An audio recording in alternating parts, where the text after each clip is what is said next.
EVM वरून पुन्हा वाद सुरू झालाय। पाहूयात त्या संदर्भातल्या टॉप 9 बातम्या।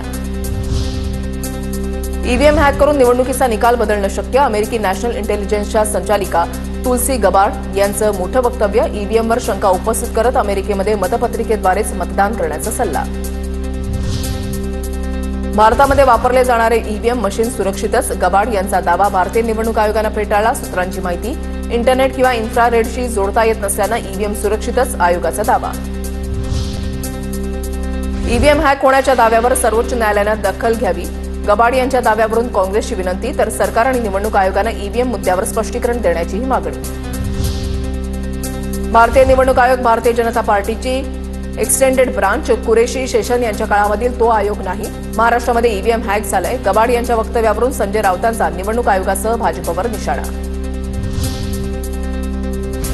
2010-11 मध्ये संसदेमध्ये चर्चा होताना मनमोहन सिंग यांनी ईव्हीएम हॅक होऊ शकत नाही असं म्हटलं होतं। या मॅडमनी मनमोहन सिंग यांना सांगायला हवं होतं। गबार्ड यांच्या वक्तव्यावर मुनगंटीवार यांची प्रतिक्रिया। तुलसी गबार्ड यांनी केलेलं वक्तव्य प्रमाण म्हणता येणार नाही। आपल्याकडे सुप्रीम कोर्टानं शिक्कामोर्तब केल्यानंतर हा विषय चर्चेचा होऊ शकत नाही। भाजप खासदार अशोक चव्हाणांची प्रतिक्रिया। ईव्हीएम मॅनेज होतंय हे जागतिक सत्य झालेलं आहे। ईव्हीएम मॅनेज करण्याचे पुरावे आहेत। निवडणुका मॅनेज होणार असतील तर लोकशाहीला अर्थ उरणार नाही। गबार्ड यांच्या वक्तव्यावर जितेंद्र आव्हाडांची प्रतिक्रिया।